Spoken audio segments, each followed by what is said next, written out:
శ్రీయాంజనేయం ప్రసన్నాంజనేయం ప్రభాదివ్యకాయం ప్రకీర్తిప్రదాయం. నమస్కారం, welcome to Suman TV. నేను Gitanjali. Mantralayam tour లో ఉన్నానండి. ఇవాళ రెండవ రోజు. మొదటి రోజు అంతా కూడా మంత్రాలయం అంటే స్వామివారి మఠం, అలాగే తుంగభద్ర నది ఇవన్నీ వీక్షించాము.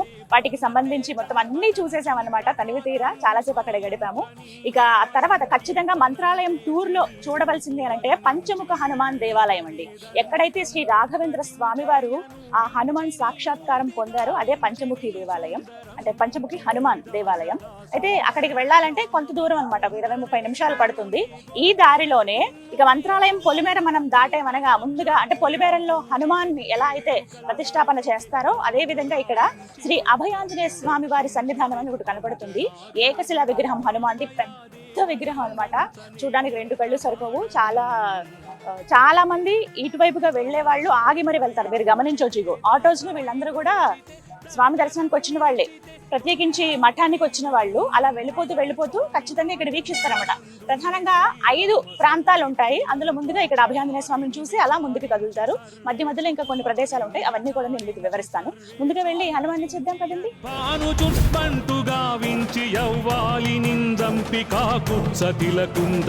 దృష్టి వీక్షించి కిష్కిందకే తెంచి శ్రీరామ కార్యార్థమై లంకకే తెంచియుం లంకిణిం జంపియుం లంకనుం దాల్చియుం భూమి జంజూసి ఆనందము పొంగ ఆ ఉంగరం విచ్చి ఆ రత్నముం తెచ్చి శ్రీరాముకున్నిచ్చి సంతోషులం చేసి సుగ్రీవుడ అంగద జాంబవంతాది నీలాదులంగూడి ఆ సేతువుం దాటి వానరామూక పెన్మూకలై దైతులం.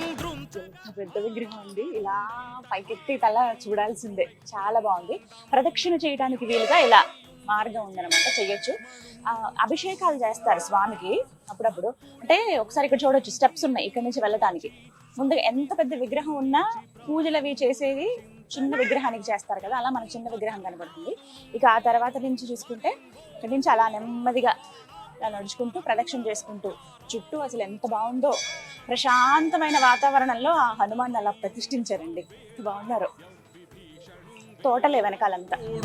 వచ్చి పట్టాభిషేకంబు చేయించి సీతామహాదేవి నిందెచ్చి శ్రీరాముకున్నిచ్చినంతన్నయోధ్యకున్ వచ్చి పట్టాభిషేకంబు సంరంభమయ్యున్న నీ కన్న నాకెవ్వరుంగూర్ని లేరంచు మన్నించినన్ శ్రీరామ భక్తి ప్రశస్తంబుగా నిన్ను నీ నామ సంకీర్తనల్ చేసితే పాపముల్ బాయునే భయములుందీరునే భాగ్యముల్ కల్గునే.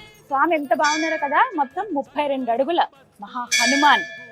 ఎంత బాగున్నారంటే ఈ పేరు కూడా అభయాంజనేయ స్వామి, అంటే అభయం ఇస్తూ ఆయన చెయ్యి ఇలా కనబడుతుంది చూసారు కదా, రక్షణ, నేనున్నాను మీకు అని చెప్పి ఒక ధైర్యం చెప్పే రూపమే కదా హనుమాన్. మనకి ఎంత భయం వేసినా ఏం జరిగిన వెంటనే తలుచుకునేది హనుమాన్నే కదా. అలా చూడొచ్చు ఆయన రూపం. ఒకవైపు గదని అలా విశ్రాంతి, అలా గదని అలా పెట్టారు, మరో చేతితో ఇలా మనల్ని దీవిస్తున్నారు. చాలా నీట్ గా చెక్కారండి. ఇదంతా కూడా ఏకశిలనే, 32 అడుగులు మొత్తం ఒకటే బండని అలా మలిచారనమాట. ఆ వెనకాలంతా చూసారా, దానికి ఇలా పలకలాగా మన ఫొటోస్ ఎలా చూస్తామో అలాగా సమాంతరంగా ఉంది. మిగతాదంతా పైన వరకు విగ్రహమేనమాట. అభిషేకాలు ఏమైనా చేయాల్సి వచ్చినప్పుడు ఆ పై దాకా వెళతారు. దానికి వెనకాల స్టెప్స్ అవన్నీ కూడా అరేంజ్ చేశారనమాట. అలా పైనుంచి అరేంజ్ చేస్తారు. 2021వ సంవత్సరంలో దీన్ని ప్రతిష్ఠించడం జరిగిందనమాట. ఇక పూజలు అలాంటివి ఏమైనా జరిగినా ఈ విగ్రహానికి చేస్తారనమాట. రాతి కృష్ణశిలతో తయారు చేసినటువంటి హనుమాన్ ఉన్నారు కదా, ఈ హనుమాన్కే మిగతా పూజలన్నీ సేమ్, 2 ఒకే మాదిరిగా ఉంటాయి. అంటే ఒక నమూనా అనుకోవచ్చు. ఇక్కడ ఎలా అయితే హనుమాన్ కనిపిస్తున్నారో అక్కడ కూడా అంతే. అలా మంత్రాలయం వస్తే మీరు ఎవరు మిస్ అవ్వద్దు, ఖచ్చితంగా రండి ప్రాంతానికి. పంచముఖి హనుమాన్ వెళ్లే దారిలోనే ఉంటుంది. కొంచెం మీరు జస్ట్ మంత్రాలయం బోర్డర్ దాటగానే మీకు ఆ కమాన్ ఉంటుంది. ఆ ఆర్చ్ పక్కనే శ్రీ అభయాంజనేయ స్వామి వారి సన్నిధానం అని రాసి ఉంటుంది. మీరు వచ్చి దర్శనం చేసుకోండి. జై హనుమాన్. నమస్తే నమస్తే నమస్తే నమస్తే నమస్తే నమస్తే నమస్తే నమో నమః.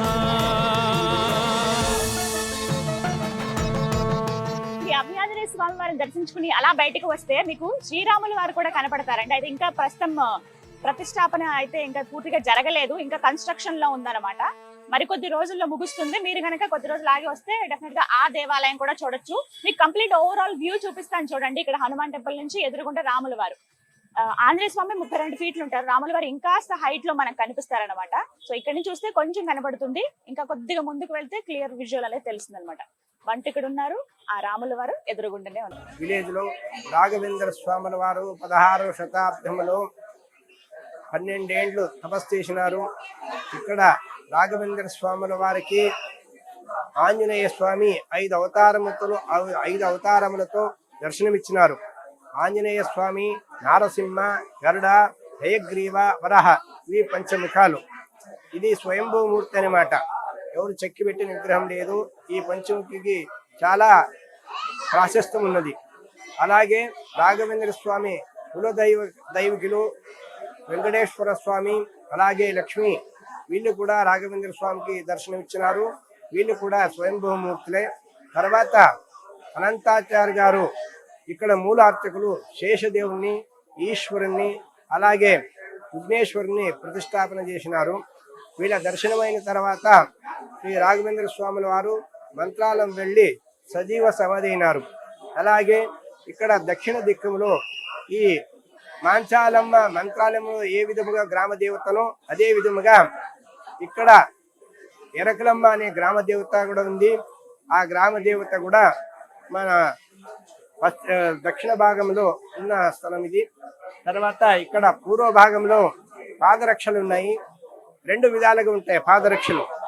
ఒకటి ముందుగా ఉన్నది, ముందు గుడిలో ఉన్నది పాతది సర్వ పాదరక్షలు.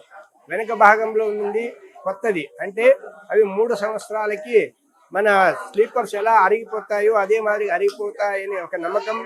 వాళ్ళు ఏమంటే ఆ సేవకులు, అక్కడ వేరే సేవకులు ఉన్నారు, వాళ్ళు ప్రతి 3 సంవత్సరాలకు ఒకసారి ఈ పక్కలో ఉన్న ఒక పల్లె ఉంది, విలేజ్ బూదూరు అని, కెరే బూదూరు, అక్కడి నుండి విజృంభంగా తెచ్చి ఇక్కడ ఆంజనేయ పాదరక్షల్ని ఇక్కడ ప్రతిష్టాపిస్తారు. తర్వాత ఇక్కడ పాదుకలు ఉన్నాయి. అంటే ఈ పాదలు ఏమున్నాయో ఇక్కడ రాఘవేంద్ర స్వామికి ఆంజనేయ స్వామి అదిగో మంత్రాలయం చూపించిన ఒక పాదలు రాతి పాదాలు. ఇది ఇక్కడ మహాత్మ. ఇక్కడ ఏమంటే ప్రతి అమావాస్యకి రథోత్సవం జరుగుతుంది. తెలంగాణ, ఆంధ్ర, కర్ణాటక 90-95% వరకు కూడా కర్ణాటక ప్రజలే ఉంటారండి. వాళ్లే చాలా మంది వస్తూ ఉంటారు. తెలుగు వాళ్ళు ఎవరైతే మంత్రాలయం వచ్చారో వాళ్ళు అనమాట. స్వామిని చూశాక నిజంగా అద్భుతం. ఇక్కడ సాక్షాత్కరించారు. చాలా వివరంగా చెబుతున్నారు. ఇక్కడ ఎక్కడైతే స్వామి కూర్చుని, అంటే రాఘవేంద్ర స్వామి వారు ఎక్కడ కూర్చుని తపస్సు చేశారో ఆ పక్కగా ఒక బండలో ఇలా, ఆ బండ రూపంలో ఇలా పైకి ఇలా కనిపించారట 5 ముఖాలతో ఆంజనేయ స్వామి. ఒకటి హనుమంతుల వారి రూపం, ఆంజనేయ స్వామి, నరసింహస్వామి, గరుత్మంతుడు, వరాహస్వామి, హయగ్రీవ స్వామి, ఇలా 5 ముఖాలు ఇలా కనిపించాయట. అసలు అక్కడ పైనంతా వెండి తొడుగు వేశారు ఆంజనేయ స్వామి వారికి. చూపిస్తున్నాను అనమాట. ఇవి ఒరిజినల్ గా ఎలా ఉంటుందో కూడా ఒక ఫోటోలో చూపించారు. ఆ ఫోటో నేను మీకు పెడతాను చూడండి. చాలా డీటెయిల్డ్ గా ఉంటుంది అనమాట. ముఖాలు ఏమిటి, స్వామివారి శరీర భాగం, తోక భాగం, వారి కాళ్ళు, ఇవన్నీ కూడా డీటెయిల్డ్ గా ఉంటాయి. నాకైతే ఒక్క క్షణం ఒళ్ళు జలధరించినట్టు అవుతుంది కదా. అక్కడ నుంచి కొంతసేపు హారతి ఇచ్చాము, దర్శనం చేసుకోవాలి. జస్ట్ అంటే మరీ ఎక్కువగా చూపించకూడదు కదా మూలమూర్తిని, అందుకే నేను మీకు నార్మల్ పిక్స్ అయితే ఇస్తున్నాను చూడండి. మీరు కనుక మంత్రాలయం వస్తే డెఫినెట్ గా దర్శనం చేసుకోండి. నాకైతే చాలా సంతోషం అనిపించింది ఇక్కడికి రావటం. ఇగో పంచామృతం ప్రత్యేకంగా పూజ చేసుకుంటే ఇలా పంచామృతం ఇస్తారనమాట, ప్రసాదం, దివ్య ప్రసాదం ఇది.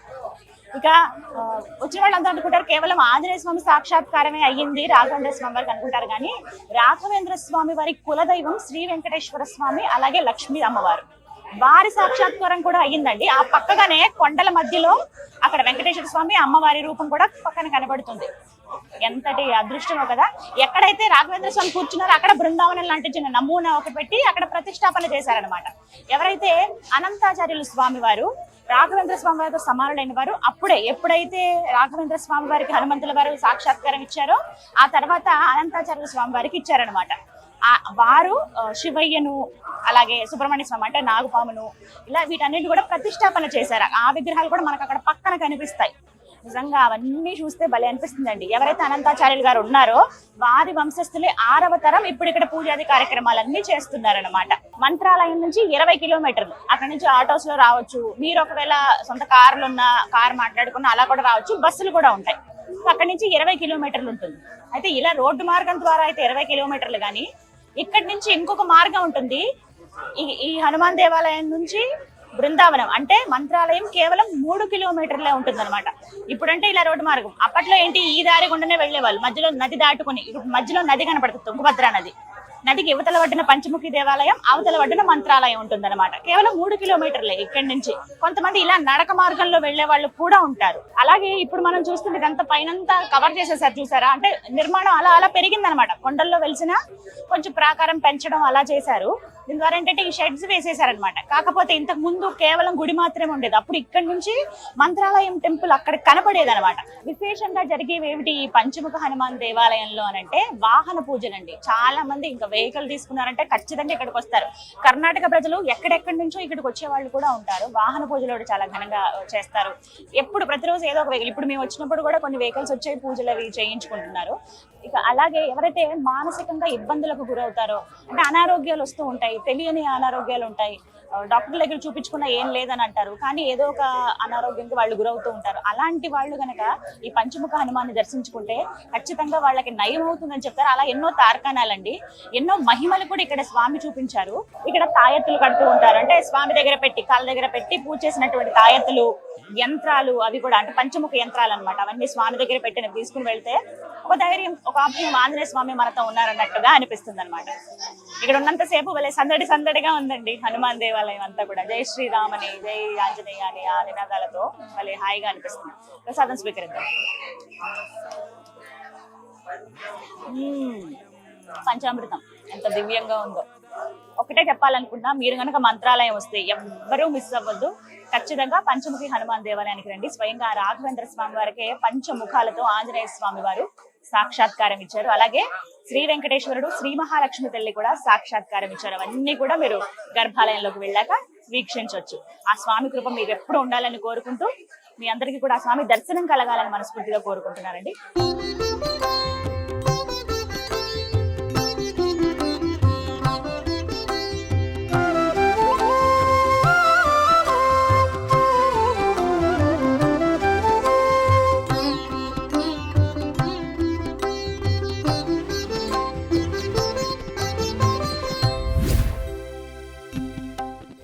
నేనున్నదైతే బిచ్చాలి గ్రామం అండి.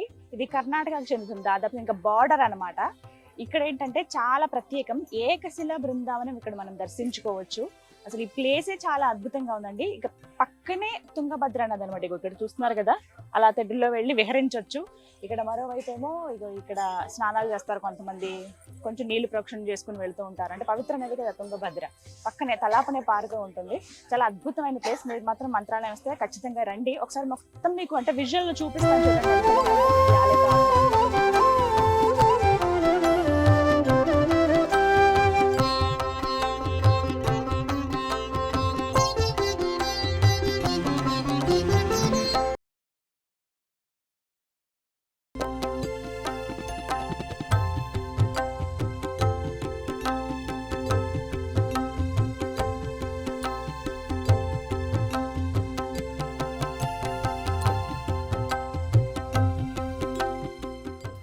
పేరు భిక్షాలయ, ఇప్పుడు బిచ్చాలి అని వాడుక భాషలో వచ్చింది. భిక్షాలయ ఎవరు అంటే రాఘవేంద్ర స్వామి వాళ్ళు శిష్యులు ఉండే అప్పన్నాచారు అని. ఇప్పుడు అప్పన్నాచార్య ఎవరు అంటే శ్రీపూర్ణ బోధ గురుతీర్థ ప్రయోదిపార పూజ్యాయ రాఘవేంద్ర అనే స్తోత్రం చెప్పారు కదా, ఆ స్తోత్రాన్ని మొదలుగే చేసి ఇచ్చింది వాళ్ళు అప్పన్నాచారు. అప్పన్నాచార్య ఇక్కడ ఒక వేద పాఠశాల నడుపుతుండే. పాఠదనంతరం పిల్లలందరూ ఊర్లోకి వెళ్ళి భవతి భిక్షాన్ దేహి అని బియ్యాన్ని పప్పుని ఒక భిక్షం రూపంలో తీసుకొని వస్తుండే. అది అప్పన్నాచార్య వాళ్ళు పేదవాళ్ళు అనేసి కాదు, అదొక నియమం ఇక్కడ. అదే తెచ్చిన బియ్యాన్ని పప్పుని ఒక మడి వస్త్రంలో కట్టుకొని బృందావనం వెనకాల శ్రీపాదరాజురు వేసిన అరళిమర ఆల్ ఇండర్ ట్రీ ఆ టొంబికి తూగేస్తుండే. ఇప్పుడు ఆ చెట్టు లేదు, పడిపోయింది. అదే జాగలో మళ్ళీ వేరే చెట్టు వచ్చింది, ఆ చెట్టుకి తూగేస్తుండే.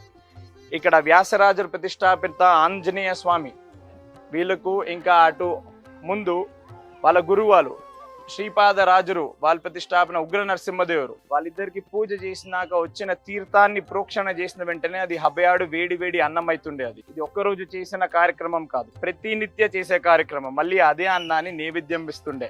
రాఘవేంద్ర స్వామి వాళ్ళు సన్యాసాశ్రమం తీసుకున్నాక తిరుపతి వెంకటేశ్వర స్వామి దర్శనానికి వెళ్తారు. అక్కడి నుంచి సంచారం చేసుకుంటూ బిచ్చాలికి వస్తారు. ఇక్కడ వచ్చినప్పుడు అప్పన్నాచార్ వాళ్ళకి రాఘవేంద్ర స్వామి గురించి ఏమి తెలియదు, ఎవరో సన్యాసులు ఊర్లోకి వచ్చారు అనేసి వాళ్ళకి సేవ చేస్తూ ఉంటారు. కొన్ని రోజులు అయినాక అప్పన్నాచార్కి తెలిసిపోతుంది, అమ్మ వచ్చిన వాళ్ళు సామాన్యులు కాదు, కొన్ని సంవత్సరాలు ఇక్కడే ఉంచేసుకోవాలని వాళ్ళ కాలు పట్టుకొని ప్రార్థిస్తారు. అప్పన్నాచార్య సేవకి మెచ్చి రాఘవేంద్ర స్వామి తప్ప కొన్ని రోజులు నేను ఇక్కడే ఉంటానని మాటిస్తారు. బిచ్చాలినే వాళ్ళ హెడ్ క్వార్టర్స్ ఉండే, ఇక్కడ నుంచే వేరే ఊర్లకు అన్ని దానికి సంచారం చేసుకొని మళ్ళీ ఇక్కడే విశ్రాంతి తీసుకోవడము. మీరు వెళ్ళేటప్పుడు అప్పన్నాచార్ వాళ్ళ ఇల్లు ఉంది ఊర్లో, అదే ఊర్లో ఒక రోజు విశ్రాంతి తీసుకునే సమయంలో సరస్వతి దేవి వచ్చి స్వప్నంలో చెప్తారు, మీరు హయగ్రీవ దేవుడు జపం చేసిన హోమకుండలి మంత్రాలయంలోనే మీరు బృందావనస్థులు అవ్వాలని చెప్తారు. అది అప్పన్నాచార్కి చెప్తే అప్పన్నాచార్ ఒప్పుకోరు దానికి. స్వామి మీది ఏది ఉన్నా మీది బిచ్చాలినే, మీరు ఎక్కడికి వెళ్ళొద్దు అనేసి హఠ చేసి కూర్చుంటారు అప్పన్నాచారు. అప్పన్నాచార్ వాళ్ళ ముందుంటే అతన్ని బృందావనస్థులు అవ్వనివ్వరు అని, అప్పన్నా మీరు మధ్వ సంచారానికి వెళ్ళిపోండి అనేసి పంపిస్తారు. వాళ్ళ గురువులు చెప్పారు కదా అనేసి ఏమీ మాట్లాడకుండా మధ్వ సంచారానికి పంపిస్తారు. కొన్ని రోజులు అయినాక అప్పన్నాచార్కి డౌట్ వస్తుంది, మధ్వ సంచారానికి నన్నే ఎందుకు పంపించారు, వేరే శిష్యులు కూడా ఉండే కదా వాళ్ళు కూడా పంపించచ్చు కదా అని డౌట్ వచ్చి తిరగా బిచ్చాలికి వచ్చే లోపల వాళ్ళకి అర్థమైపోతుంది, వాళ్ళ గురువులు ఇక్కడ లేరు, బృందావనస్తులు అవ్వడానికి మంత్రాలయంకి వెళ్ళిపోయారు అని. శ్రావణ మాసం ఆ కాలంలో డ్యామ్ లేదు, ఏం లేదు, ఇదే నది నిండా ప్రవహిస్తూ ఉండే. అప్పన్నాచారు రాఘవేంద్ర స్వామి పైన అప్పటిదప్పుడే ఒక స్తోత్రం చేస్తారు, ఇక్కడ రాసుకున్నది కాదు, ఇక్కడ చదివింది కాదు, శ్రీపూర్ణ బోధ గురుతీర్థ ప్రయోదిపారా అనుకుంటూ ఇట్లా స్తోత్రం చెప్తా ఉంటారు. నది అప్పన్నాచారు వాళ్ళకి దారి చూపించుకుంటూ వెళ్తుంది. అక్కడ బృందావనం కడతా ఉంటారు వేరే శిష్యులందరూ, రాఘవేంద్ర స్వామి హయగ్రీవ దేవుడు జపం చేస్తూ ఉంటారు. రాఘవేంద్ర స్వామి అప్రోక్ష జ్ఞానులు, వాళ్ళకి అన్ని చెవులో వినిపిస్తూ ఉంటాయి. వాళ్ళ శిష్యులకు చెప్తారు, అప్పన్నాచారు నది ద్వారా వస్తున్నారు, వాళ్ళు వచ్చే లోపల బృందావనం అయిపోవాలి, లేదంటే వాళ్ళు బృందావనం అవ్వనివ్వరు అనేసి చెప్తారు. అతి కష్టంగా బృందావనం కంప్లీట్ అయిపోతుంది. కంప్లీట్ అయిన దృశ్య చూసి అప్పన్నాచారు స్తోత్ర ఆగిపోయి అక్కడే మూర్చొచ్చి పడిపోతారు. అక్కడే వేరే శిష్యులందరూ లేపి నించోబెట్టినప్పుడు లోపల నుంచి ఒక ధ్వని వస్తుంది, సాక్షి హయా స్తోత్రహి అని. దాని అర్థం ఏంటంటే అప్పన్నాచారు చేసిన స్తోత్రానికి హయగ్రీవ దేవుడే సాక్షి అని. ఈ ఊర్లో అప్పన్నాచారు ఒకలైపోతారు, ప్రతినిత్య ఇక్కడ పూజ చేసి పిల్లలకి అంత పాట నేర్పించుకొని వాళ్ళ గురువులకి ప్రతిరోజు నడుచుకుంటూ వెళ్ళి వాళ్ళ గురువుల దర్శనం తర్వాతనే వాళ్ళు ఏదన్నా ఒక ఇది ప్రసాదం తీసుకోవడము. ఆ కాలంలో సైకిల్ లేదు, ఏం లేదు, నడుచుకుంటూ పోవడమే. ఒకరోజు బృందావనం ముందు నించున్నప్పుడు ఒక ధ్వని వస్తుంది, అప్పన్నా ప్రతినిత్య నా గురించి ఇంత దూరం రాకు దర్శనానికి, నేనే నీ దగ్గరకు వచ్చి దర్శనం ఇస్తాను, ఒక బృందావన స్థాపన చేసుకో, నేను నీ దగ్గరకు వస్తాను అని చెప్తాను. ఆ మాట ప్రకారంగా అప్పన్నాచార్య ఇక్కడ బృందావన స్థాపన చేశారు. ఇక్కడ ప్రతినిత్య వారానికి 3 రోజులు ఇక్కడ అన్నదానం నడుస్తుంది. అపర కార్యక్రమం తప్ప ఇక్కడ అన్ని కార్యక్రమాలు చేస్తూ ఉంటాం ఇక్కడ.